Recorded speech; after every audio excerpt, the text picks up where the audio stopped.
Chamo-me Cláudia. Morri numa noite de inverno no primeiro ano do apocalipse de frio extremo. O abrigo temporário era apenas um armazém degradado, cheio de correntes de ar. Tinha meia embalagem de rações de sobrevivência nos braços. O último bocado de comida que a minha mãe Maria e eu tínhamos. Ela estava encolhida num canto, a tremer. Não era o frio, era fome pura e devastadora. A morrer de fome. Desesperada. Quase já não era humana. Na minha vida passada, ela insistiu que eu cuidasse dela. Disse que eu era de confiança, não instável e irresponsável como a Sofia. Não lhe falhei. Antes do apocalipse, apressei-me a acumular mantimentos. Sempre a pus em primeiro lugar, mas os mantimentos acabam sempre.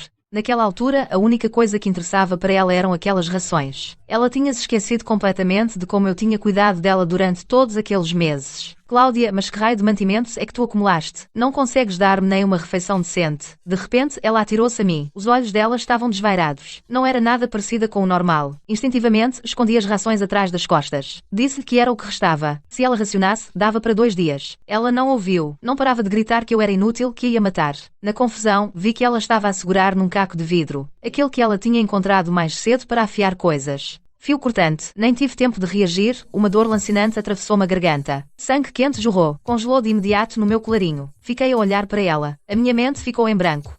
Mas ela arrancou-me as rações, encolheu-se num canto e devorou-as. Nem sequer olhou para mim. A minha garganta estava cheia do sabor a sangue. O vento frio cortava diretamente na ferida. O ódio enterrou-se-me nos ossos com o vento. Odiei o egoísmo dela. Odiei a traição dela. Mas acima de tudo, odiei-me a mim mesma por ter sido tão cega e lhe ter dado tudo.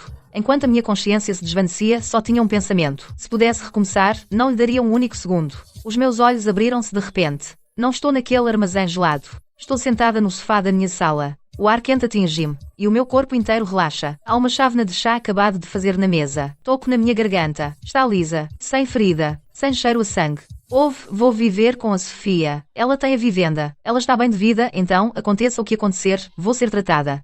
Aquela voz familiar chegou. Maria, levantei o olhar. Mãe, pai, eu, o Tiago e a Sofia também estão aqui. Não é este o dia antes do apocalipse, quando discutimos o plano de residência. O meu coração afundou-se. Belisco-me. Dói. A sério. Renasci. Voltei para um mês antes do apocalipse.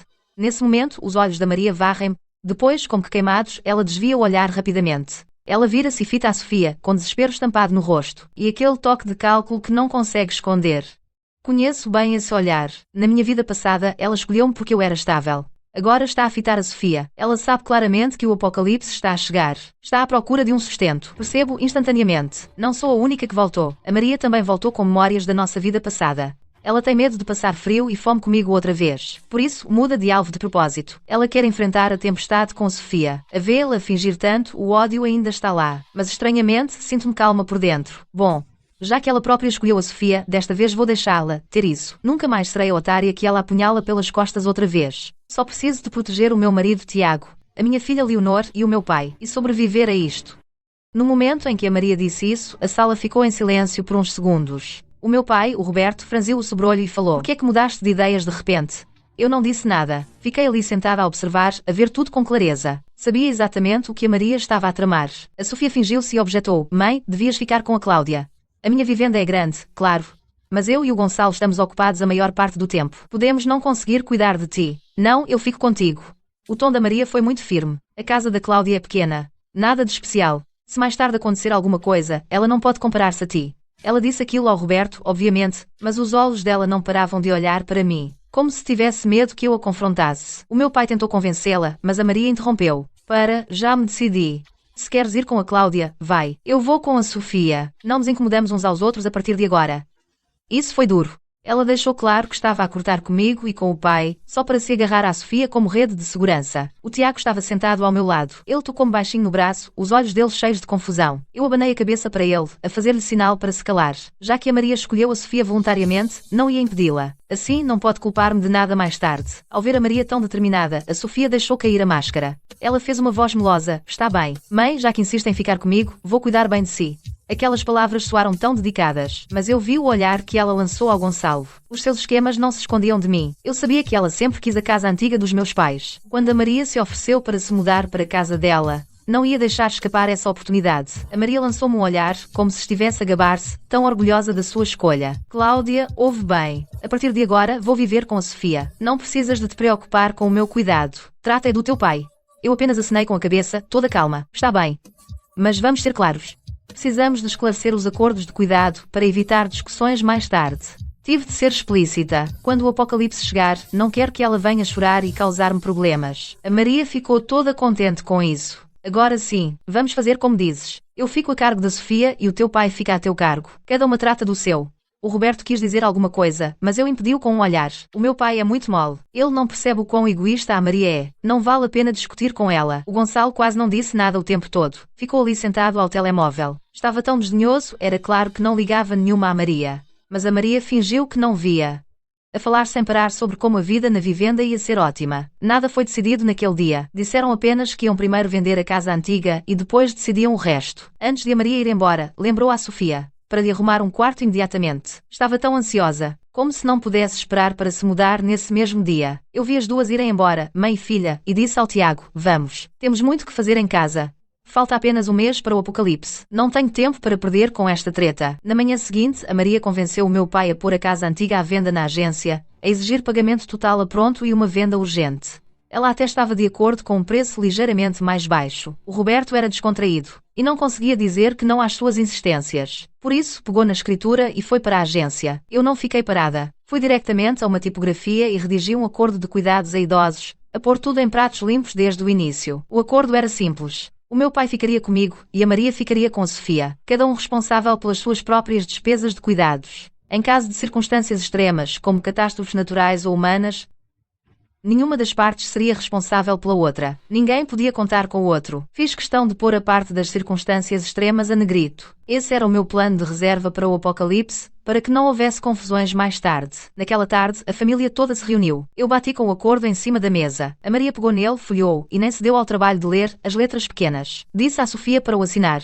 Depressa, assina. Tratamos disto cedo e ficamos todos descansados. Não queremos arrastar isto e arriscar problemas. Ela só via a vivenda da Sofia, não se importava nada com as restrições. A Sofia, no entanto, era mais esperta do que ela. Ficou a olhar para a cláusula circunstâncias extremas, sem responsabilidade, e perguntou-me: Cláudia, o que é que isto significa? Afinal, somos todos família. Se realmente algo correr mal, podemos simplesmente abandonar-nos uns aos outros. Soava nobre, mas os olhos dela estavam totalmente postos na casa antiga, com medo que eu estivesse a tramar alguma. Significa exatamente o que está escrito. Eu disse, de forma seca: se for um desastre sério, cada um está só a tentar sobreviver. Não vale a pena obrigar ninguém. É melhor esclarecer já, do que discutir mais tarde. A Maria interveio ao lado. Impaciente, empurrou a Sofia. Para que tanta confusão? A Cláudia complica tudo. Assina lá, para tratarmos da casa. A Sofia já não aguentava mais. Agarrou numa caneta e assinou. O Gonçalo também assinou. Não disse uma palavra o tempo todo. Ficou ali parado como um adereço. O meu pai olhou para o acordo. Com o sobrolho franzido, disse: Cláudia, não é um bocado distante demais? Somos família. Será preciso pôr tudo por escrito? Pai, precisamente por sermos família, temos de ser claros desde o início. Deslizei o acordo na direção dela. Não te preocupes, vou garantir que estás bem. Mas a Maria escolheu a Sofia. A partir de agora, cada um segue o seu caminho, para quando o apocalipse chegar, ninguém discutir.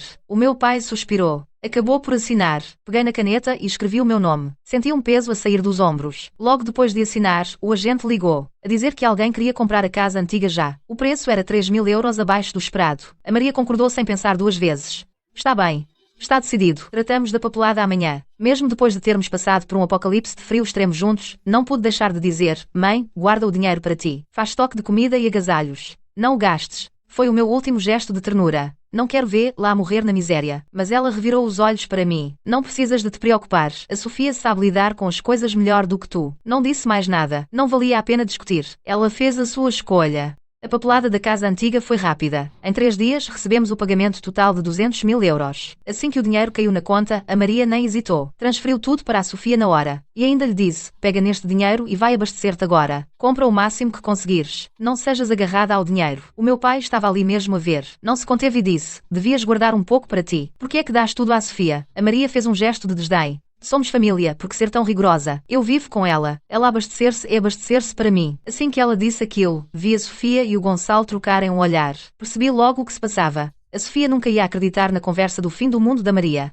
E muito menos ia abastecer-se para o apocalipse. A empresa dela e do Gonçalo tem tido problemas de fluxo de caixa há algum tempo. Aquele dinheiro muito provavelmente ia tapar o buraco. Mas não a critiquei por causa disso. Mesmo que o fizesse, a Maria não acreditava em mim. Só diria que eu estava com ciúmes. A caminho de casa, o Tiago disse-me: a tua mãe tem favoritismos. Era o dinheiro da casa antiga. Ela deu tudo à Sofia. Eu apenas sorri e disse: deixa-a fazer o que quer. Já não temos nada a ver com isso. Mas agora há algo mais importante que preciso de te dizer. Contei-lhe sobre o apocalipse de frio extremo da minha vida passada. Contei-lhe tudo. O Tiago ficou a olhar para mim durante um bom bocado. Só quando eu disse que a Maria me matou por causa de uns biscoitos é que ele finalmente saiu do choque. Eu disse-lhe que eu e a Maria tínhamos tido um renascimento. Considerando a mudança de atitude repentina dela, ele acabou por escolher acreditar em mim. Decidiu ficar ao meu lado. Eu disse-lhe, embora eu tenha morrido no primeiro inverno do apocalipse, eu tinha visto que aquele frio extremo iria durar muito tempo. Tínhamos de nos preparar para o longo prazo. Naquela tarde, levantei todas as nossas poupanças e comprei fatos térmicos reforçados e botas de neve para o meu pai e para a Leonor primeiro.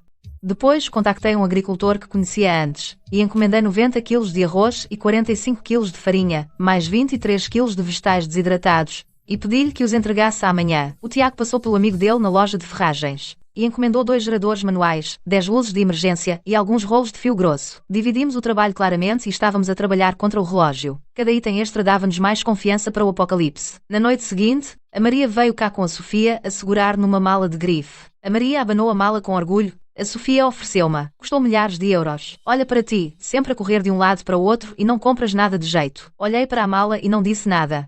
A Sofia olhou à volta da casa, viu os sacos de arroz e farinha no canto e soltou uma risadinha. Cláudia, por que é que estás a acumular tudo isto? O supermercado tem de tudo. Não precisas de te dar a todo esse trabalho. Respondi com indiferença, só para matar o tempo. Mais vale prevenir do que remediar. Elas ainda se exibiram um bocado e depois foram-se embora todas convencidas, a olhar para as costas delas. O Tiago franziu o sobrolho e disse que a Sofia não se tinha abastecido de certeza. O dinheiro da tua mãe está a ir pelo cano. Assenti.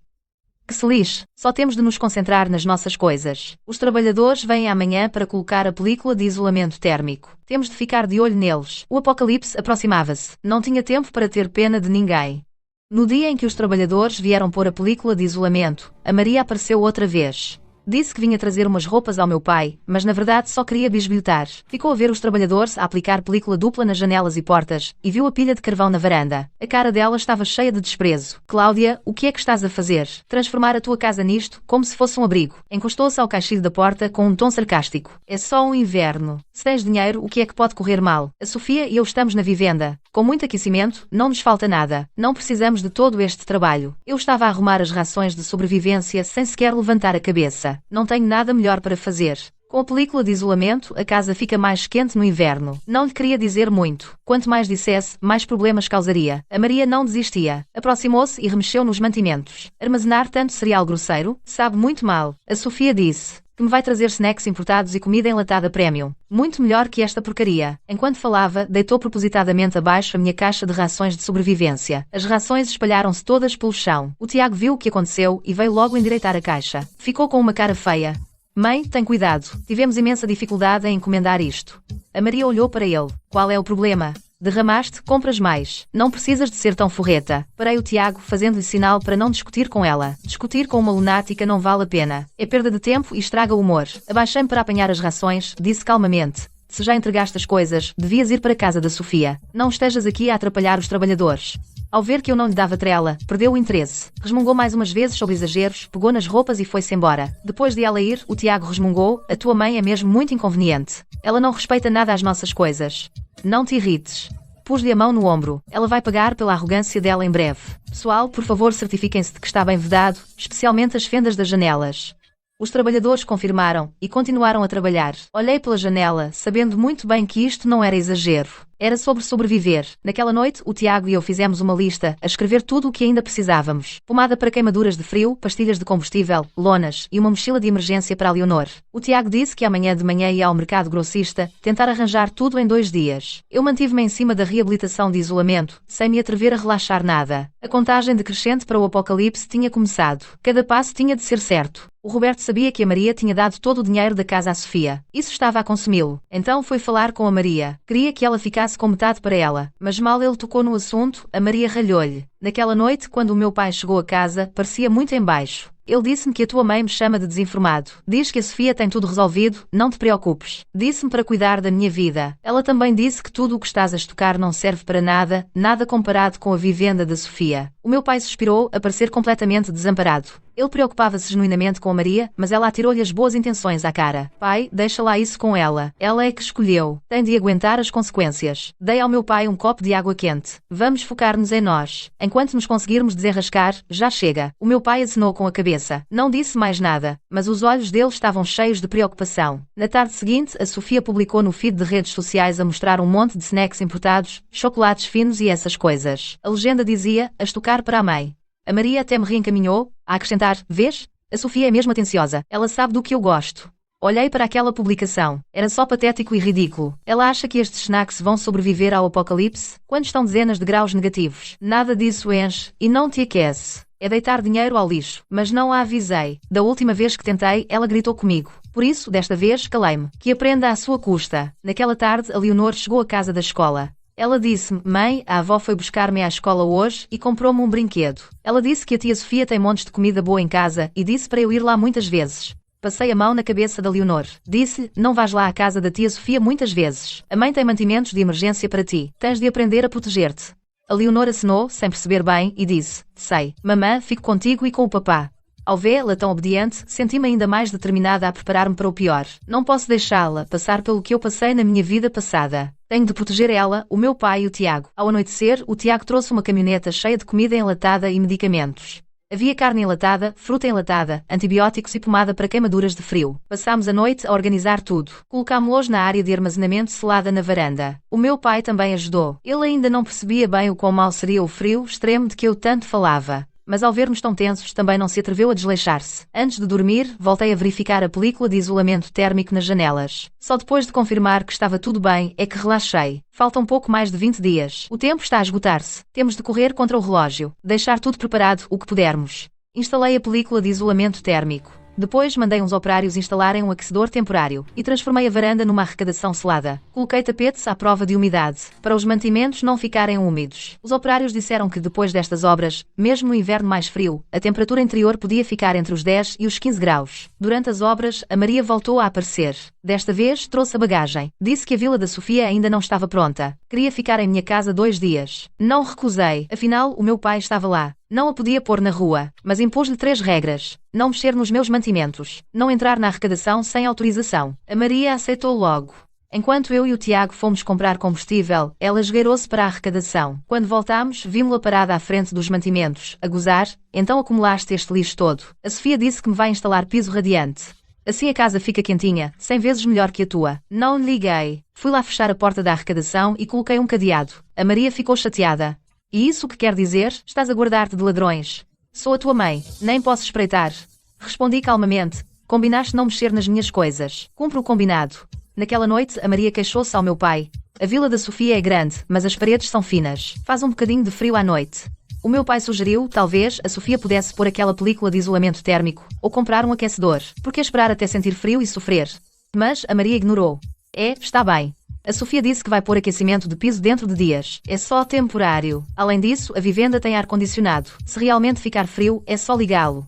Ela tinha-se esquecido completamente que depois da última vaga de frio extremo, todos os cabos elétricos congelaram. Faltou a água e a luz. O ar-condicionado era só para enfeitar. E aquelas paredes finas eram um perigo mortal. Eu só ouvi de lado e não disse nada.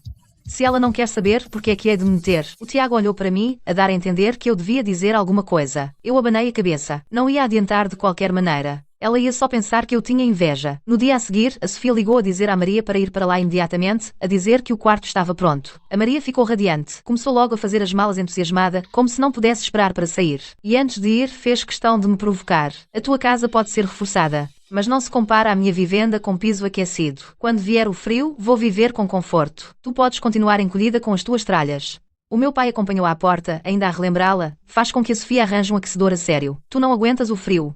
A Maria acenou impaciente. Sim, eu sei, não te preocupes. Depois entrou no carro da Sofia e foi-se embora. A ver o carro a afastar-se, o meu pai suspirou. A tua mãe vai meter-se em problemas. Dei-lhe uma palmadinha no ombro. Não a podemos controlar. Temos é de cuidar de nós próprios. O aquecedor vai ser instalado amanhã. Devíamos arranjar mais lenha, só para ter a certeza. Faltam 20 dias. Temos de estar totalmente preparados para aquela vaga de frio extremo mortal. Depois de montar o aquecedor, eu e o Tiago fomos outra vez ao mercado grossista. Abastecemos-nos de 90 kg de carvão e 227 kg de lenha, e umas caixas de pastilhas de combustível. Isso deve chegar para passarmos o inverno todo. Também encomendei online 10 edredões extra grossos, 2.000 aquecedores de mão e dezenas de pares de botas de neve impermeáveis e antiderrapantes. Comprei um par para cada pessoa da família. Quando trouxemos tudo para casa, o meu pai viu aquela montanha de mantimentos. Por fim, teve de me perguntar: Cláudia, o é que estás a preparar? E quando é que vamos usar tudo isto? Portanto, eu não queria mentir-lhe, mas também não lhe podia contar tudo. Então disse vagamente: Pai, não é que as notícias têm dito que a temperatura global está estranha, e estou com medo que o inverno seja muito frio, portanto, ter extras dá-me mais segurança. O que deixou o meu pai cético, mas ele não fez mais perguntas. Apenas se esforçou ainda mais para nos ajudar a organizar os mantimentos. Empilhou o carvão e a lenha no canto da varanda, cobriu-os com lonas, e separou a comida enlatada e os cereais por data de validade, colando etiquetas neles para serem fáceis de pegar. Enquanto estávamos ocupados, a Maria fez-me uma videochamada. A câmara mostrava-a a ela e à Sofia numa loja de luxo do centro comercial. A Maria estava a segurar num casaco de pele e disse, convencida: Cláudia, olha para este casaco que custa dezenas de milhares de euros. E vai aquecer muito no inverno. E a Sofia ainda disse que me comprava 2 para eu poder alternar entre eles. Enquanto isso, eu só lancei um olhar para aquele casaco de pele. Achei aquilo ridículo. Dezenas de graus negativos. Um casaco de pele não ajudava nada. Não é tão prático como a minha manta acolchoada. Deixei passar e disse: é bonito, desde que estejas feliz. A Maria viu que eu não fiquei impressionada. Por isso, começou a exibir-se outra vez. Também comprámos montes de vinho importado e chocolate. Assim que o aquecimento do chão da vivenda estiver instalado, vou convidar amigos para cá vir. Não como tu, acumular cereais e carvão o dia todo. Que cafona, também se intrometeu a Sofia. Cláudia, não sejas tão forreta.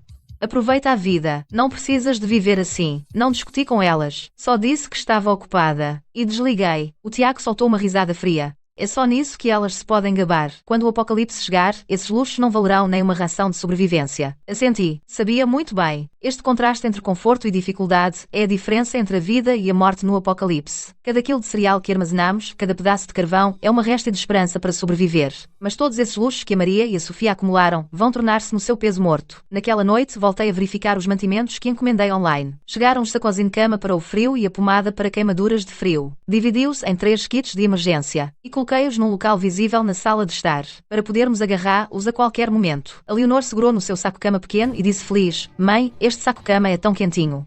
Vou dormir nele a partir de agora. Ao ver a minha filha tão feliz, senti-me muito mais aliviada. Faltam 15 dias. Estamos cada vez mais preparados. E as nossas hipóteses de sobrevivência estão a aumentar. Quanto à Maria, tudo o que posso fazer é desejar-lhe sorte. Espero que o casaco de pele e o aquecimento do chão a consigam proteger do frio extremo. Maria ainda não tinha estado em casa da Sofia por uns dias antes de ligar ao pai para se queixar de que o Gonçalo andava a evitar toda a gente ultimamente. Quando ela perguntou à Sofia, a Sofia só se fez de desentendida como se estivesse a esconder alguma coisa. E embora o pai lhe tivesse dito para guardar algum dinheiro para não ser enganada, a Maria não levou a sério. Ela só disse que o Gonçalo estava ocupado com o trabalho, mas uns dias depois, o Tiago soube por um amigo que a empresa do Gonçalo tinha ficado sem dinheiro e que ele devia muito dinheiro. Ele até tinha pedido dinheiro emprestado a agiotas. O meu coração apertou-se. Eu sabia que os bons dias da Maria tinham acabado. Aqueles 200 mil da vivenda devem ter sido usados para resolver as coisas. Aquela história toda de abastecer de aquecimento radiante foi um logro. Não contei à Maria. Também não contei ao pai. Dizer-lhes só ia causar mais preocupação. Por isso, eu e o Tiago intensificámos os preparativos. Comprei umas dezenas de lanternas e pilhas, para além de desinfetante e máscaras. Para o caso de as coisas ficarem loucas durante o apocalipse, estaríamos preparados para emergências. Naquela noite, a Maria apareceu de repente.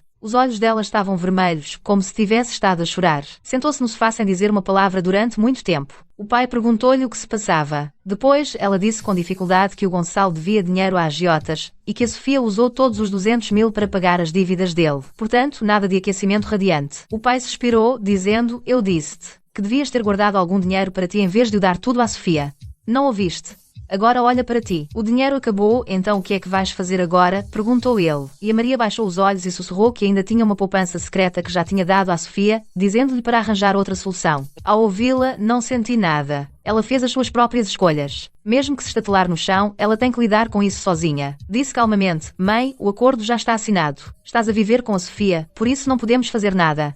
Disse-lhe que devia falar com a Sofia e descobrir como lidar com os agiotas. Mas a Maria ouviu aquilo, levantou-se num instante e olhou para mim de forma agressiva, perguntando o que queria dizer. Sou tua mãe, como é que te podes simplesmente lavar as mãos de mim? A perguntar se eu, Cláudia, já sabia que o Gonçalo devia dinheiro a agiotas e que lhe tinha escondido de propósito. Ela desabafou toda a raiva em mim, esquecendo-se completamente que era ela que não queria ouvir. Só soube agora mesmo, disse eu, mantendo a voz calma. Mesmo que tivesse sabido antes e te tivesse dito, terias acreditado em mim.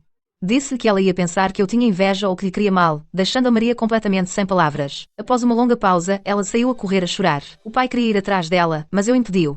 Não a persigas.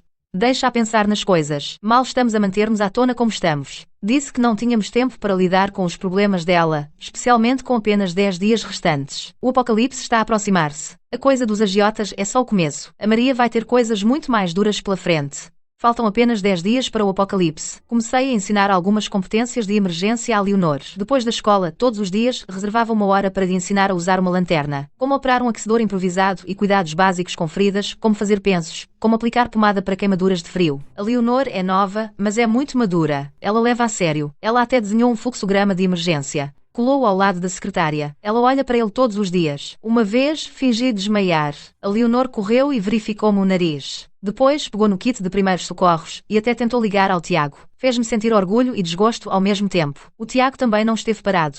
Foi ter com um amigo na loja de ferragens. Aprendeu reparação de geradores. Também comprou um manual de emergência e estudou-se até tarde da noite. Desmontou o gerador e voltou a montá-lo, praticando vezes sem conta. Queria ter a certeza de que estava preparado caso o gerador avariasse durante o apocalipse. Assim poderia repará-lo a tempo. O meu pai tratou das provisões. Retirou as provisões enlatadas que comeríamos todos os dias e colocou-as no armário da cozinha. Também separou o carvão e a lenha em pilhas por utilização. Fez o mesmo com a farinha, fez pilhas arrumadas, para que fossem fáceis de pegar. Ainda não sabia o que estava para vir, mas viu como levávamos aquilo a sério, por isso dedicou-se de corpo e alma. Naquele fim de semana, a Maria apareceu com a Leonor. Disse que a Sofia e o Gonçalo se estavam a esconder dos cobradores de dívidas. Perguntou se podia ficar aqui por um dia. Não recusei. A Maria viu os nossos mantimentos de emergência e começou a gozar-nos por ainda estarmos a lidar com esses trecos, a dizer que o Gonçalo já tinha encontrado uma maneira de pagar a dívida em breve, que ainda podiam viver na vivenda com piso aquecido. Ignorei-a, mas a Leonor disse de repente à avó que a mãe tinha dito que ia ficar muito frio em breve.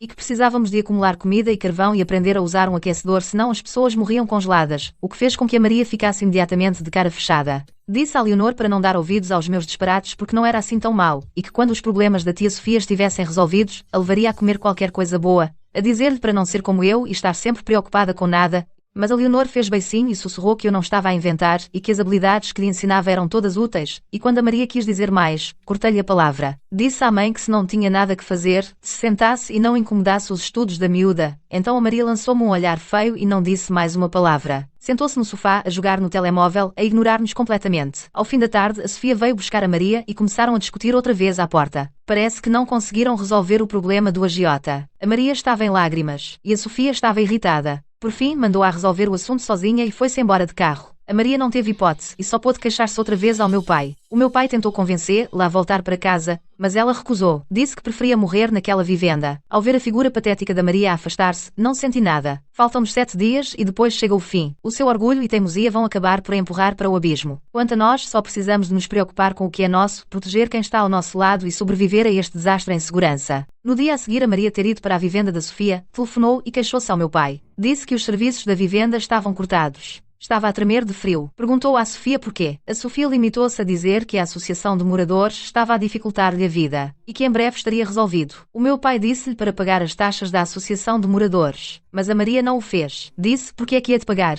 É a maldita casa da Sofia, são as despesas dela. Eu estava a ouvir ao lado. Sabia no meu coração que a Sofia nunca teria dinheiro para as taxas da associação. O dinheiro que ela extorquiu à Maria. Já tinha ido tapar o buraco na empresa do Gonçalo. Naquela tarde, o Tiago voltou do mercado grossista. Disse que quando passou no bairro da Sofia, viu que a associação de moradores tinha colocado um aviso de atraso na porta. A casa da Sofia estava com meio ano de atraso nas quotas da associação, mais as contas da água e da luz. Quase 3.000 euros. Se não pagassem em 3 dias, cortavam-lhes o serviço definitivamente. A água e a luz seriam desligadas. Até à primavera. Naquela noite, a Maria irrompeu em nossa casa, furiosa. Criticou a Sofia por ser pouco fiável. Chamou-lhe forreta e a associação gananciosa. O meu pai serviu-lhe um copo de água quente. Aconselhou-a: "Por que é que não voltas para cá por enquanto? Espera até a Sofia resolver as coisas dela. A Maria abanou logo a cabeça. Não volto, não se pode deixar uma vivenda assim. Que vergonha se essa bisbilhotice se espalha enquanto eu estava a calibrar o aquecedor. Sem sequer levantar os olhos, disse: Mãe, tu própria conheces a situação da Sofia. O Gonçalo está enterrado em dívidas. Duvido que ela consiga sequer juntar o dinheiro para as taxas. Por isso não te forces. Ao que a Maria me olhou de lado e disse: Não te metas. A Sofia já me prometeu que paga amanhã e tenho a certeza que vão ligar os serviços outra vez. Com ar confiante, mas os olhos mostravam o pânico. Não me preocupei mais com ela. Pedir ao Tiago para me ajudar a verificar a cabelagem do gerador. A Maria sentou-se por um bocado. Ao ver que ninguém lhe ligava, resmungou mais umas coisas e depois saiu furiosa. Depois de ela sair, o meu pai suspirou e disse: A tua mãe está a enganar-se a si própria e mais cedo ou mais tarde vai queimar-se. Ao que eu assenti, continuei com o que estava a fazer. Não tinha tempo para os dramas dela naquele momento e no dia seguinte, a Maria ligou outra vez. Disse que a Sofia pagou as taxas da associação. A água e a luz foram ligadas, mas a Sofia esteve o dia todo a tratar-lhe com frieza. Nem sequer se deu ao trabalho de lhe fazer de comer. Ouvi, sentindo-me totalmente indiferente. Apenas disse ao meu pai para a deixar resolver-se. Foi ela que se meteu nisso. Só temos 5 dias. Temos de nos despachar a acabar de depurar o último equipamento. Logo depois de termos resolvido a água e a eletricidade, pensei que eu e o Tiago devêssemos alugar o quarto vago ao lado. Moramos no último andar. O dono do quarto ao lado está sempre fora da cidade. Quando ele ouviu que queríamos alugá-lo, fez-nos um preço muito bom. Assinámos o contrato nesse mesmo dia. Planeámos usá-lo como arrecadação apenas para combustível. Afinal, o carvão e a lenha ocupam muito espaço. Também não é seguro amontoá-los dentro de casa. Logo de manhã cedo, o Tiago contactou o vendedor que tínhamos encontrado antes. Conseguimos 90 kg de carvão, 45 kg de lenha seca e 5 caixas de pastilhas de combustível. O meu pai e eu pusemos-nos a trabalhar. Espalhámos o carvão no chão, estendemos lonas e empilhámos a lenha cuidadosamente. Colocámos as pastilhas de combustível em caixas seladas para evitar que fiquem úmidas e peguem fogo. Enquanto o meu pai empilhava a lenha, disse: Este combustível deve-nos durar alguns anos. Tu e o Tiago trabalharam muito para isso, a correr de um lado para o outro sem parar. A Leonor estava mesmo ali a ajudar, a entregar-nos corda. Como uma pequena adulta, disse-me: Mãe, eu também posso ajudar. Sei como empilhar a lenha. Ao ver pai e filha ocupados a trabalhar, senti-me muito mais aliviada. Depois chamámos uns trabalhadores para instalar uma porta blindada e à prova de explosão.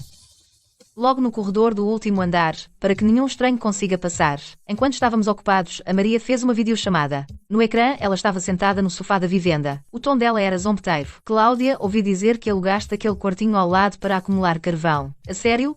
É só um inverno. Temos ar-condicionado e aquecimento em casa. Muito mais confortável que a tua casa. Estás a perder tempo com essa porcaria toda. Olhei para ela no ecrã e respondi calmamente. Cada um com a sua opinião. Parece-me bem assim. A Maria continuou a gabar-se, sem parar. Ela disse que a Sofia ia comprar-lhe um aquecedor importado, e como a vivenda era quente, não tive paciência para ouvir. Disse-lhe que estava ocupada e desliguei. O Tiago viu isso e soltou uma risada fria. Quando o apocalipse chegar, e a água e a eletricidade acabarem, o ar-condicionado e o aquecimento dela serão inúteis. Veremos se ela ainda fica tão convencida. Assenti com a cabeça. Continuemos a trabalhar. Esquece-a.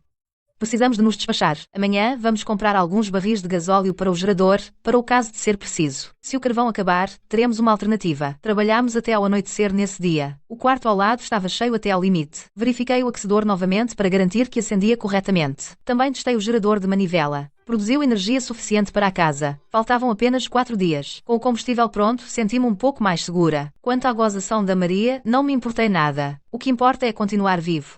No dia a seguir de termos abastecido combustível, o inferno desatou-se. Nesse dia, estava a ensinar a Leonor a tratar queimaduras de frio, quando ouvi gritos lá embaixo, e coisas a partirem-se. O Tiago espreitou pela janela, disse que parecia a Sofia a vir na nossa direção pelo bairro. Ouvi alguém a gritar baixinho, paga, e o meu coração foi aos calcanhares. Percebi que os agiotas tinham vindo cobrar. Com certeza, em menos de 10 minutos, o telemóvel do meu pai tocou. Era a Maria, com a voz a tremer de choro. Roberto, vem depressa, os agiotas estão a bloquear a porta e vão destruir a casa, o Gonçalo está escondido, e a Sofia está morta de medo, o que é que eu hei de fazer?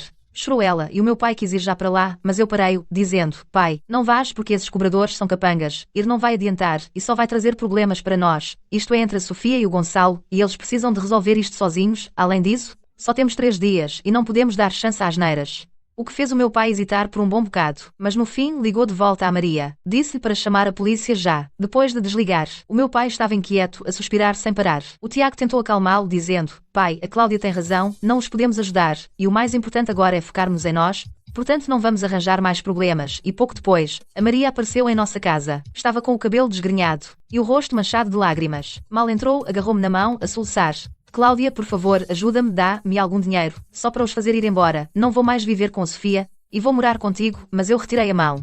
e disse calmamente: Mãe, o acordo foi notarizado, por isso não te posso ajudar. Além disso, gastamos todo o dinheiro em mantimentos, e não temos mais nada, por isso devias ir ter com a Sofia, e que ela trate de arranjar o dinheiro. E quando a Maria viu que eu não ajudava, a expressão dela mudou logo. Chorou e chamou-me sem coração, dizendo que eu só estava à espera que ela se lixasse. Não me preocupei em discutir. Mandei o Tiago acompanhar-la à porta. Depois de a Maria ir embora, o meu pai suspirou: que confusão, uma boa vida desperdiçada. Mas eu não disse nada e voltei a verificar o kit de primeiros socorros. Lá dentro estavam antibióticos, torniquetes, pomada para queimaduras de frio e uns pacotes de analgésicos. O apocalipse estava cada vez mais perto. Tínhamos de proteger a nossa própria família. Mais tarde, ouvi dizer por vizinhos que a Maria tirou a poupança secreta toda e pediu emprestado a uns familiares, só o suficiente para fazer os cobradores irem embora. A Sofia e o Gonçalo tiveram uma discussão enorme por causa disso. A casa deles estava num caos total. Ao ouvir aquilo, não senti pena nenhuma. Eles é que se meteram nisso. Faltam apenas 2 dias para o apocalipse. As notícias começaram a noticiar temperaturas anormais a nível mundial 24 horas por dia. As temperaturas em muitas zonas do norte caíram subitamente para 20 graus negativos. Alguns locais já ficaram sem água e sem eletricidade. As estradas estavam bloqueadas pelo gelo e pela neve. O governo também emitiu um aviso de emergência, a pedir às pessoas que se abastecessem e se mantivessem quentes. Eu vi as notícias e percebi. O frio extremo estava prestes a chegar a qualquer momento. Arrastei logo o Tiago para o mercado grossista. Concentrámo-nos em comprar medicamentos essenciais e roupa de inverno. Comprámos uma caixa grande de antibióticos, antipiréticos e pomada para queimaduras de frio. Também comprámos alguns pacotes de analgésicos e desinfetante. Depois encomendámos 4 fatos térmicos reforçados. Tem forro de penugem por dentro e tecido impermeável e corta-vento por fora. Aguentam bem as baixas temperaturas. Ao passar por uma loja de bebés, comprei 2 gorros corta-vento para a Leonor, umas quantas luvas grossas e um par de botas impermeáveis forradas a lã. A Leonor é pequenina. O sistema imunitário dela é fraco. Tínhamos de garantir que ela se mantinha quente. O Tiago comprou umas lanternas de alta potência, 2 caixas de pilhas e um rolo de corda de cânhamo grossa. Caso precisemos de sair, pode dar jeito. No caminho para casa, passámos pelo prédio da Sofia e vimos a Sofia e a Maria a discutir à entrada. A Sofia trazia alguns sacos de compras, cheios de snacks e maquilhagem. A Maria gritou com ela por estar a gastar dinheiro. A Sofia chamou fardo e sanguessuga à Maria. Ambas estavam vermelhas de tanto discutir, a atrair uma boa multidão. O Tiago e eu não parámos o carro. Passámos mesmo ao lado delas. O Tiago disse que ainda tem energia para brigar. Nem sequer sabem que o fim está a chegar. Eu assenti. Deixá-las brigar. Apressámo-nos a ir para casa organizar os mantimentos. Cada segundo conta agora. Não há tempo para os dramas delas. Em casa, toda a família se pôs ao trabalho. Eu organizei os fatos térmicos e as roupas novas, e coloquei-os no local mais visível do armário. O Tiago colocou as lanternas, pilhas e corda na caixa de emergência na sala de estar. O meu pai organizou os medicamentos por função e etiquetou tudo, para os encontrarmos rapidamente. Também enchemos os tanques de água e armazenamos alguns packs de água engarrafada, caso a água seja cortada. À noite verifiquei a película de isolamento térmico nas janelas. Certifiquei-me de que não havia falhas. Também testei para garantir que o aquecedor e o gerador funcionam bem. O combustível no barracão também estava coberto com lonas. Está tudo pronto. Deitada na cama, olhei para a Leonor a dormir ao meu lado e prometi silenciosamente: vou protegê-la a ela e à minha família e fazer com que passemos por esta catástrofe em segurança. Na última noite antes do apocalipse, começou a soprar um vento forte lá fora. A temperatura desceu imenso. Fechei todas as portas e janelas, voltei a verificar o aquecedor, a garantir que estava pronto para acender. A Leonor estava um pouco assustada, agarrada ao meu braço. Mãe, está um frio de rachar lá fora. Vamos ficar bem. Dei-lhe uma palmadinha na cabeça a confortá-la. Não tenhas medo. A mãe tem tudo preparado. Vamos ficar bem. Deitada na cama, ouvia o vento a uivar lá fora. Sabia que o frio extremo estava a chegar. Nas primeiras horas da manhã, a temperatura caiu subitamente. Flocos de neve começaram a cair lá fora. Levantei-me logo para verificar o isolamento da casa. Ao entrar na sala, toquei nas portas e janelas. Embora o vento uivasse lá fora, a temperatura interior manteve-se nos 15 graus Celsius. A película de isolamento térmico estava a funcionar. O Tiago também acordou. Foi ao quartinho ver o combustível e voltou a dizer que o carvão e a lenha estavam bons. As lonas estavam seguras e secas e o gerador tinha sido afinado, pronto para ligar a qualquer momento. O meu pai também se levantou com um termómetro na mão. Sorriu e disse: a temperatura interior está ideal. Muito melhor do que esperava.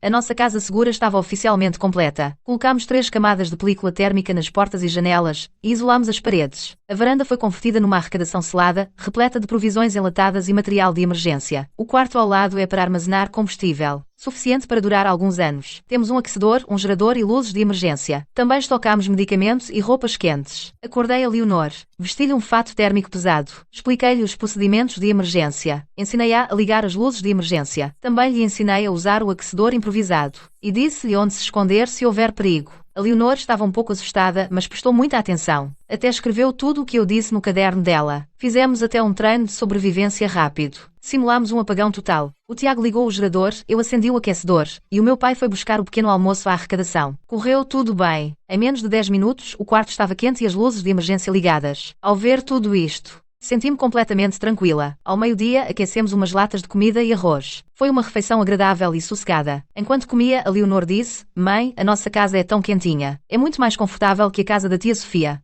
Limitei-me a acariciar-lhe a cabeça. Não disse nada. Fiquei a pensar como estaria a Sofia. Provavelmente era o caos por lá. De tarde, verifiquei a lista de provisões outra vez. Garanti que não nos tínhamos esquecido de nada. Tínhamos medicamentos suficientes para doenças e lesões comuns. Também embalámos alguns pacotes de sementes. Dentro de casa está quente o suficiente, por isso talvez possamos cultivar vegetais na varanda. Podíamos tentar ser autossuficientes. Ao cair da noite, a temperatura lá fora tinha descido para negativo 30 graus Celsius. Formaram-se padrões de gelo grossos nas janelas. Desligámos o gerador, acendemos o aquecedor, e a família toda se reuniu na sala de estar. A Leonor encostou-se a mim, enquanto o meu pai e o Tiago discutiam os nossos planos de sobrevivência. Estava tudo pronto. Só precisávamos de sobreviver a esta vaga de frio em segurança. O frio extremo já dura há um dia. A água e a eletricidade estão cortadas. A cidade inteira está mergulhada na escuridão e no frio. A nossa casa depende de um aquecedor e de um gerador. Por isso, estamos a safar-nos bem. Perto do meio-dia, passei os olhos pelo feed de redes sociais da Sofia. Ela publicou uma foto de um jantar. A mesa estava cheia de bife, vinho tinto e snacks importados. A legenda dizia: mesmo com frio, é preciso aproveitar a vida. Toquei na foto. Vi a Maria sentada ao lado dela, a usar aquele casaco de pele fina, com um sorriso tenso no rosto. Parecia que estavam a fazer uma celebração final na vivenda. A desperdiçar os últimos mantimentos. O meu pai suspirou: a tua mãe não tem mesmo noção. Numa altura destas, ainda só pensa em divertir-se.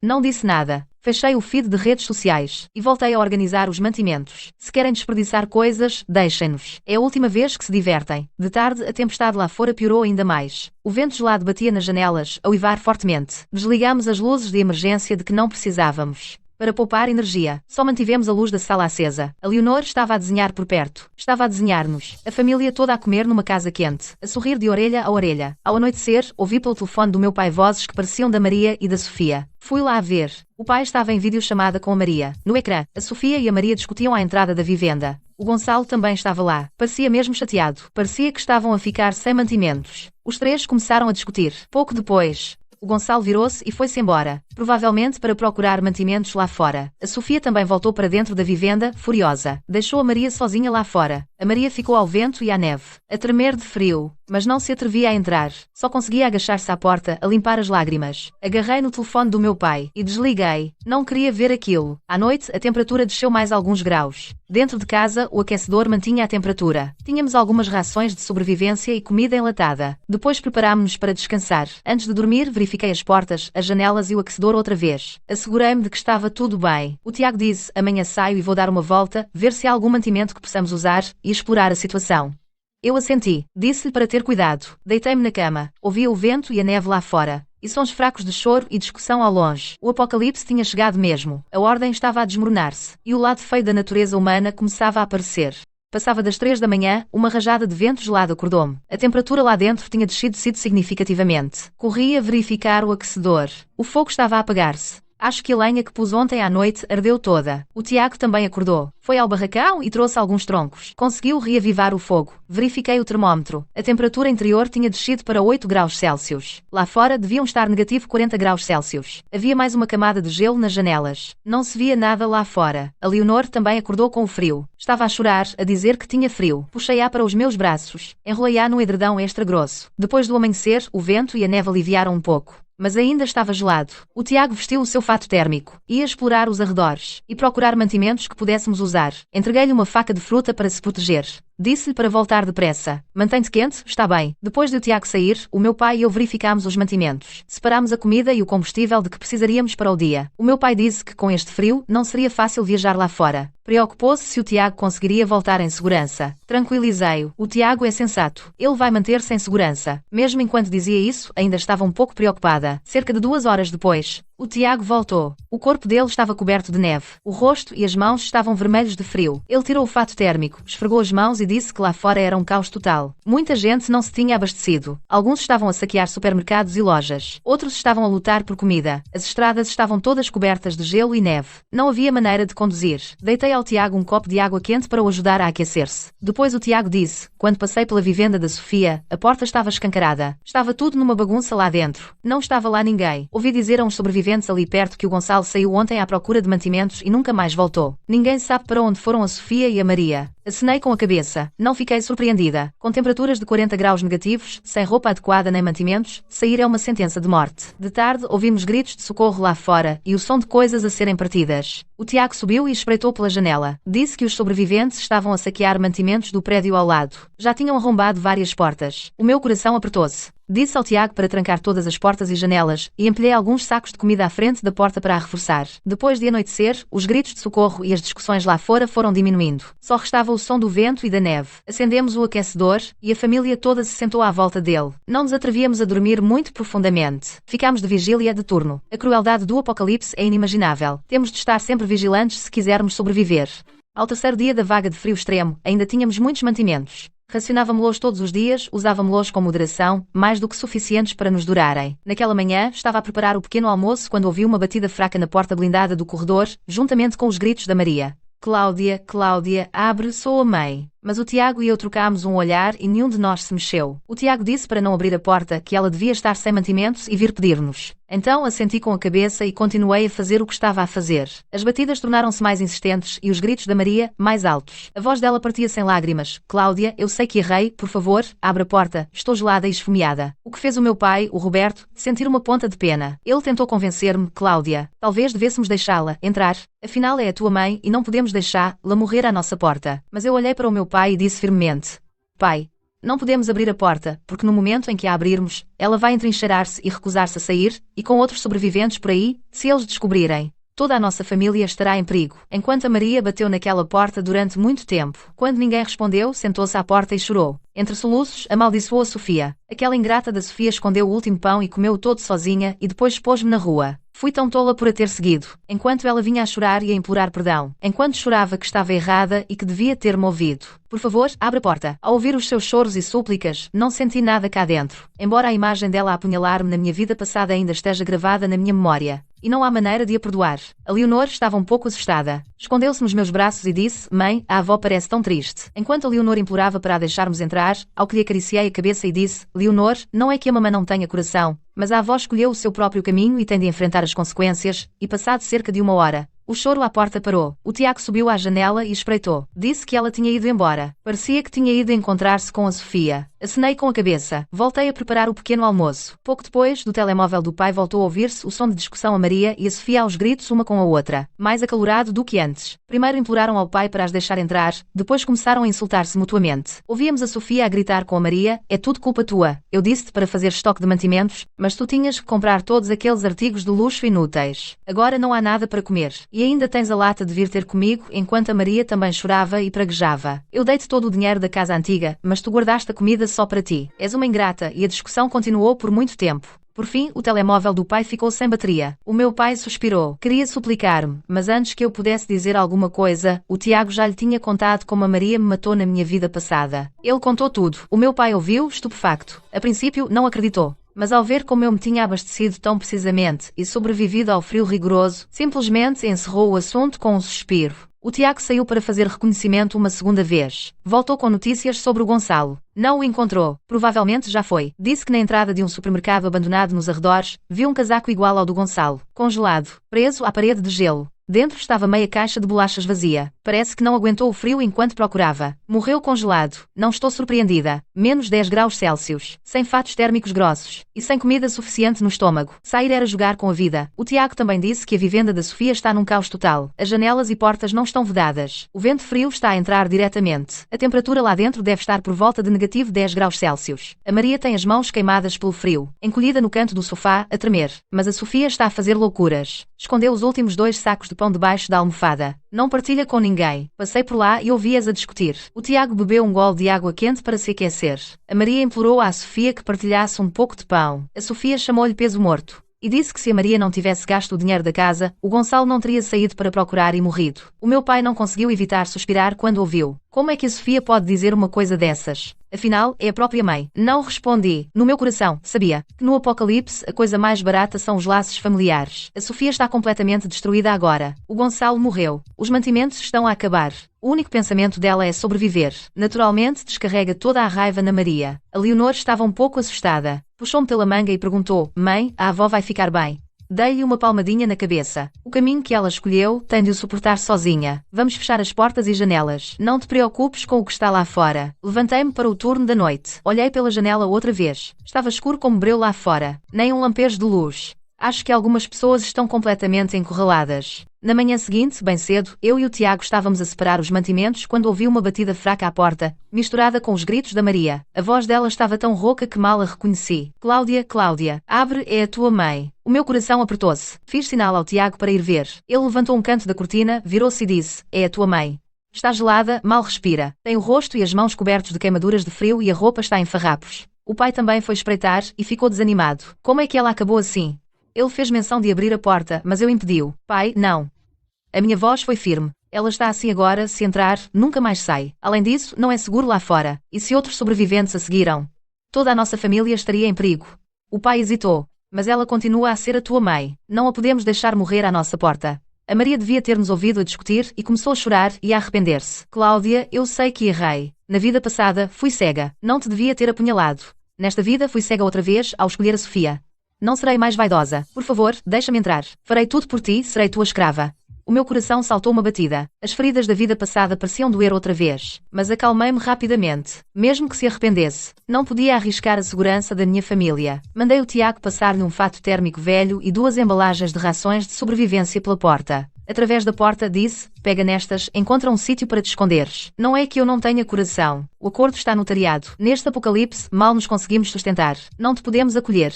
Pai ouviu as palavras da Maria sobre a vida passada, e as suas suspeitas foram finalmente confirmadas. Olhou para a Maria, sem palavras durante muito tempo. A Maria continuou a chorar e a implorar, mas eu já não me importava com ela. Virei-me e voltei a separar os mantimentos. O Tiago fechou a porta blindada. Ela não nos deve incomodar mais. Assenti com a cabeça. Não senti nada. Dei-lhe uma oportunidade de sobreviver. Se ela consegue ou não, depende dela. Tudo o que posso fazer é proteger quem está ao meu lado. Ao anoitecer, o Tiago enviou um drone para a vivenda da Sofia. Nas imagens, vimos a Maria a voltar para a vivenda com os mantimentos que lhe dei. A Sofia a apanhar-a. Pensou que a Maria estava a acumular comida. Foi logo para cima dela. Começaram a discutir. A Sofia empurrou a Maria para a neve. Chamou-lhe azarada por terem matado o Gonçalo. Levou-lhe tudo o que tinha. Depois fechou a porta da vivenda. Por mais que a Maria batesse, ela não a deixou entrar. O meu pai só observava e suspirou fundo. Eu via a transmissão do drone e vi a Maria ajoelhada ao portão da vivenda, a tremer de frio. Ela bateu na porta e gritou: sua ingrata, dei-te todo o dinheiro da casa antiga, e é assim que me pagas. Abre a porta, mas a voz dela foi ficando cada vez mais fraca. Até que não teve mais forças. Desabou na neve. A Sofia fez que não ouviu nada. Nem sequer espreitou pelas cortinas. Pouco depois, a Maria levantou-se com dificuldade. Cambaleou para a fossa do bairro. A figura dela parecia tão magra e solitária, contra a vastidão da neve branca. Percebi que a Sofia a tinha abandonado por completo. A partir de agora, teria de sobreviver ao apocalipse sozinha. A Leonor pegou-me na mão. Sussurrou: mãe, a avó é tão coitada, e fiz-lhe uma festa na cabeça. Quem é coitado muitas vezes fez coisas odiosas, pois continuou a fazer más escolhas e não aceitava conselhos, por isso acabou assim. Portanto, Leonor, lembra-te sempre, não sejas vaidosa e nunca sejas ingrata. Ao que a Leonor acenou com a cabeça, sem perceber bem. Naquela noite, a temperatura desceu mais alguns graus. Na nossa comunidade, tínhamos um aquecedor ligado. Todos se reuniram para jantar. O ambiente estava relativamente calmo. Pensei na Maria, na neve. Não senti pena, apenas alívio. Aliviada por ter traçado uma linha clara na altura. Aliviada por a nossa família ter podido ficar junta e sobreviver a esta noite fria em segurança. No dia seguinte, eu e o Tiago fomos procurar mantimentos. Perto de uma bomba de gasolina abandonada nos arredores da cidade, vimos um grupo de sobreviventes a cercar a Maria. Ela estava a morrer de frio, quase sem vida. Estava deitada na neve. Estavam a vasculhar as coisas dela. Ainda bem que os fatos térmicos e as bolachas que lhe dei estavam com ela. Senão já tinha morrido a esta hora. O líder era um homem de meia idade. Ele viu que ela ainda respirava e que podia fazer uns biscates, por isso puxou-a para cima. Levou-a para a base temporária deles. Uma garagem abandonada. Eu e o Tiago escondemos-nos ao longe, a observar. O Tiago perguntou se eu queria ir ver. Abanei a cabeça. Não. Este é o destino dela. Mais tarde, sempre que saía em exploração, via sempre a Maria ao longe. Ela seguia aquele grupo, a fazer os trabalhos mais duros todos os dias. Recolher lenha, lavar roupa e limpar a neve. Se fizesse o mais pequeno erro, levava pancada ou gritos. Na hora de comer, só conseguia as sobras que os outros deixavam. Às vezes, nem isso chegava para comer. Era só pele e osso. Uma vez, fui a um supermercado abandonado buscar medicamentos. Encontrei a Maria a ser maltratada por 2 sobreviventes. Arrancaram-lhe meio pão duro da mão e empurraram-na para o chão. A Maria não ousou reagir. Levantou-se calmamente, sacudiu a neve de si. Depois voltou a recolher lenha. Os olhos dela estavam completamente mortos. Eu estava ali perto. A vê-la assim. Não senti nada. Na minha vida passada, ela não teve piedade quando me esfaqueou. Nesta vida, escolheu a Sofia em vez de mim. Nunca sequer pensou no que eu sentia. A humilhação que ela está a passar agora é o que merece. Virei costas e fui-me embora. Nem sequer lhe dei mais um olhar. Apressei-me a encontrar os medicamentos de que precisava e voltei diretamente para a casa segura. O meu pai viu pelo drone que a Maria estava a ser intimidada. Ele não conseguia tirar isso da cabeça. Mal tocou no jantar. Naquela noite, veio falar comigo. A voz dele estava a suplicar. Cláudia, e se enviarmos secretamente alguns mantimentos para a tua mãe? Ela está sozinha a sofrer por lá. Não consigo suportar vê-la sofrer. Olhei para o meu pai. Sabia que ele tinha um coração mole. Afinal, eram marido e mulher. Por mais má que a Maria fosse, ele não podia simplesmente abandoná-la. Sentei-me e disse devagar: pai, compreendo como te sentes. Mas pensa bem. Ela assinou o acordo de livre vontade. Quando foi reconhecido, ela não hesitou nada. Só se importava em viver bem com a Sofia. Fiz uma pausa e acrescentei: na minha vida passada, quando ela estava comigo, fiz tudo para a proteger. Mas, no fim, ela apunhalou-me pelas costas por apenas meia dúzia de rações de sobrevivência. Nesta vida, dei-lhe uma oportunidade. Deixei-a acumular mantimentos. Disse-lhe para não se juntar à Sofia. Ela não quis ouvir. A situação em que está agora é a que ela escolheu. O meu pai ficou calado muito tempo. Suspirou: sei que foste injustiçada. E sei que é difícil sobreviver neste apocalipse. Mas ela continua a ser tua mãe. É a mãe do meu filho, ao que respondi: pai, no apocalipse, não há espaço para sentimentalismos, enquanto lhe peguei na mão. Não nos podemos arriscar por ela agora. Se outros sobreviventes nos virem enviar mantimentos, toda a nossa família estará em perigo, disse eu, e o meu pai pensou nisso a noite toda. Na manhã seguinte, disse: tens razão. Estava a ser tolo. Temos de cuidar primeiro de nós. Cuidar desta família. Quanto à tua mãe, agora é com o destino, acrescentou, e ao ver que o meu pai se tinha conformado, senti-me aliviada. Sabia que estava a ser difícil para ele, mas no apocalipse, manter os teus princípios é a única forma de sobreviver. Cerca de 3 dias depois,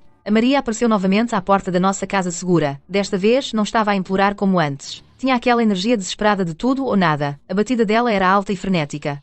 Ela gritou: Cláudia, abre a porta, sei que tens mantimentos aí dentro, dá-me alguns, senão arrombo a porta. O que nós, o Tiago e eu, ouvimos. Apressámo-nos. O Tiago espreitou pela cortina. A Maria segurava uma barra de ferro grossa. Estava a martelar a fechadura. A cara dela estava contorcida de loucura. Ela tinha perdido completamente a cabeça. O Tiago franziu o sobrolho. Vou lá fora mandá-la embora, mas eu abanei a cabeça. Não ia perder tempo com ela. O nosso silêncio enfureceu a Maria. Ela insultou a Cláudia. Sua monstro, sou a tua mãe, como é que me podes abandonar? Abre a porta e dá-me os mantimentos, gritou enquanto eu estava à porta. A ver o seu discurso histérico. A minha voz manteve-se calma. Já te dei uma oportunidade, mas deitaste-a fora, e o acordo é claro que nos mantemos afastados um do outro, por isso, se continuares a causar problemas, não te queixes se eu for bruto, disse eu. Enquanto ligava o gerador à porta blindada, a minha mão pairou sobre o interruptor na parede. Estava ligado a uma corrente de alta voltagem. Se eu ligar esse interruptor, ela será um cadáver. A Maria transformar-se-ia numa carvão em segundos. Ao ver a minha determinação, soube que não ia conseguir nada. Lançou-me um olhar venenoso. Murmurando, espera só, virou-se e foi-se embora. No dia a seguir à Maria ter partido, chegou a notícia de que a Sofia tinha morrido.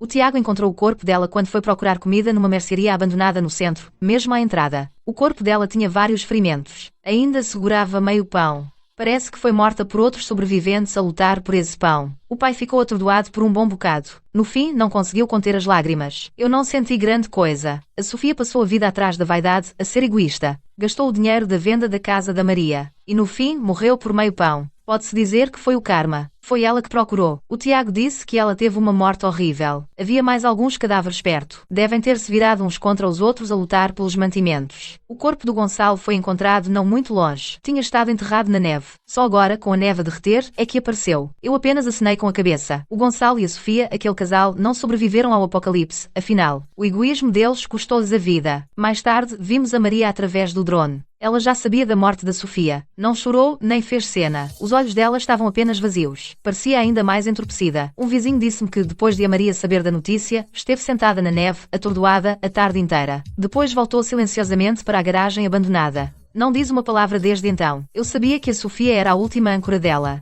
Agora que a Sofia morreu, ela está mesmo sozinha no mundo. Antes, ao menos podia depositar as esperanças na Sofia. Agora, nem isso tem. Uns dias depois de a Sofia morrer, a temperatura aqueceu um pouco. Desceu para cerca de negativo 20 graus Celsius. A neve e o vento também acalmaram. Alguns vizinhos perto da nossa casa segura eram todos pessoas simpáticas e capazes. Falámos em formar uma pequena comunidade, para podermos cuidar uns dos outros e controlar esta área juntos. Ainda assim, melhor do que ir sozinho. Escolhemos a minha casa segura como base principal, porque tinha as melhores defesas e o maior número de mantimentos. Toda a gente tinha funções claras. Os homens válidos saíam para fazer batidas. Também reforçavam as defesas, enquanto as mulheres tratavam dos mantimentos, cozinhavam e cuidavam dos idosos e das crianças. Os idosos ajudavam a vigiar a base e lembravam a todos para terem cuidado. Eu e o Tiago assumimos a liderança. Cavámos trincheiras à volta da base todos juntos. Depois construímos um muro defensivo com aço e canos usados. Deixámos aberturas de observação no muro, para podermos vigiar o que se passava lá fora. Quanto aos mantimentos, contribuí com alguns dos meus. Depois convenci toda a gente a juntar os seus. Distribuí por pessoa, garantindo que todos tinham o suficiente para comer e se aquecer, sem desperdiçar cereais. A Leonor foi-se habituando à vida em comunidade. Brincava com as outras crianças todos os dias. Aprendia a apanhar lenha e a organizar mantimentos com os adultos. Tornava-se cada vez mais madura. Às vezes perguntava pela Maria. Disse-lhe que a avó tinha o seu próprio caminho. Nós só precisamos de nos focar nas nossas vidas. A Leonor não perguntou mais. Limitou-se a fazer o seu trabalho com os outros. Todas as manhãs levantávamos juntos. Tomávamos o pequeno almoço e depois cada um fazia o seu trabalho. À noite reuníamos-nos à volta do aquecedor para comer e conversar, partilhando coisas que tínhamos ouvido durante o dia. Mesmo que o apocalipse ainda fosse duro e o mundo exterior ainda caótico, a nossa comunidade parecia acolhedora e viva. Todos se sentiam seguros e estáveis. Olhando para tudo, sentia-me satisfeita. Com este renascimento, não procurava vingança. Só queria manter a minha família a salvo, para sobreviver a este apocalipse em paz. Não só consegui isso, como também construí uma comunidade com bons vizinhos. Apoiarmos uns aos outros. Enquanto nos mantivermos unidos, conseguiremos certamente superar este gelo profundo, até ao dia em que as flores voltem a desabrochar. A Maria foi abandonada por aquela comunidade de sobreviventes errantes, porque a saúde dela estava a piorar ultimamente. As mãos e os pés estavam cheios de úlceras. Já não conseguia fazer trabalhos pesados e estava sempre a roubar comida aos outros. Isso irritou toda a gente. O líder de meia-idade perdeu a cabeça e expulsou-a da garagem abandonada. Deixou-a à sua sorte. Cruzei-me com ela enquanto procurava medicamentos. Estava encolhida numa escadaria abandonada, enrolada naquele fato térmico velho. O rosto dela estava pálido. Os lábios estavam gretados. As queimaduras de frio nas mãos e nos pés tinham infeccionado. Já tinha parado de respirar. Na mão ainda segurava uma foto antiga. Era uma fotografia da nossa família de antigamente. Quando o meu pai chegou, olhou para o corpo da Maria. Ficou com os olhos vermelhos, mas não chorou alto. Apenas suspirou fundo. O Tiago encontrou um pano limpo. Envolveu a Maria nele. Depois cavou uma cova no terreno vazio atrás da comunidade e enterrou-a. Colocou uma marca, mas... sabes como é? Esta cidade já está cheia de ossos e lápides. Fiquei junto ao túmulo da Maria. Senti-me calma por dentro, sem lágrimas, também sem grande emoção. A vida dela foi cheia de ganância e arrependimento. E foi assim que ela acabou. Foi o caminho que escolheu. Talvez para ela tenha sido um alívio. Neste apocalipse, toda a gente encontra o seu fim. Seja com arrependimento ou em paz, tens que aceitar. O inverno passou. A primavera também passou. O frio extremo durou 9 meses. Finalmente, a temperatura subiu lentamente, baixando para cerca de negativo 10 graus Celsius. A neve e o vento pararam. O apocalipse viu finalmente um breve período de calma. A vida na comunidade tornou-se cada vez mais rotineira. Juntos, limparam um pequeno terreno atrás da casa segura. Plantaram vegetais e batatas resistentes ao frio, na esperança de uma colheita antecipada.